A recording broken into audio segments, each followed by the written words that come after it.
Be honest for a second. How many times have you said, tomorrow I will start for real? But you look for a reason to hit the gym again. Why? Because you are not motivated anymore.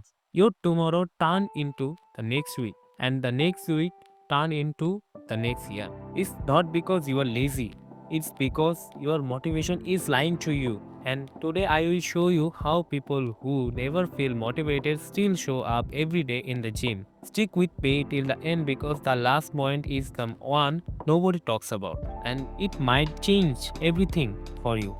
Let me ask you a question. If motivation worked, wouldn't you already be ripped by now? You can answer this. Most people treat the gym like a mood. They only do workout when they are feeling good and motivated. That's like saying, I will brush my teeth when I feel inspired from Ranveer Singh teeth. How ridiculous it sounds. High performers don't rely on motivation, they rely on identity. Students show up to the class even when they are tired. Employees show up to the work even when they hate it, but they never deny it. Eventually, they do it. Why? Because it's who they are, not how they feel. If you want something better, you have to do that unwanted task to achieve that goal. Why not?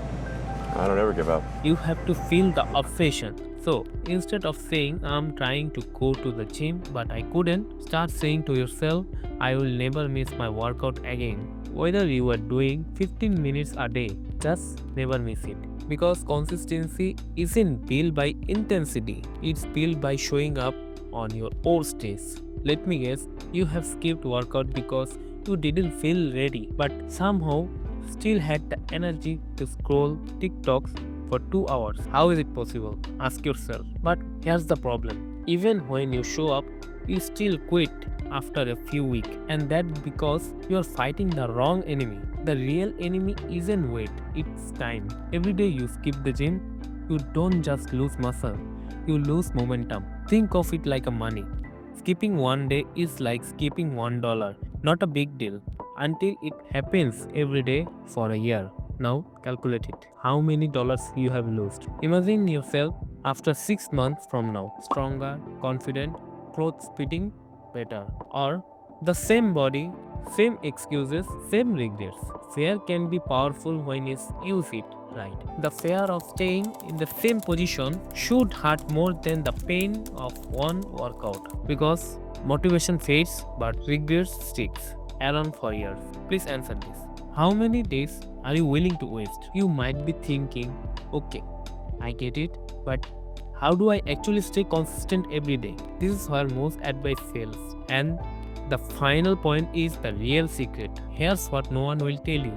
The goal isn't to have a great workout. The goal is to never break down the chain. Set a rule. So easy, it feels stupid. I just need to work in the gym. Once you are there, the momentum takes over. It's the same thing that shared in the Atomic Habits book. So do it. And if one day all you do is stretch, you still win. There's nothing to lose. Think of it like a Netflix episodes. You don't watch 5 episodes because you are curious what will happen in the next episode. You complete it because you have already started that. That's how the gym work also. Consistency works the same way. When you protect the track, motivation shows up after, not before. And suddenly missing a workout feels weird. That's when you have won. Remember, when I said motivation lies to you, here's the truth. Discipline isn't forcing yourself, it's designing a system where you quitting feels harder than continuing. If this video hits you a little bit, don't wait for tomorrow and don't search the motivational video at 10 pm. Just show up today because 6 months from now, you will thank yourself for not skipping this one video. And if you don't want to go gym and stay fit at home, you can watch my video this.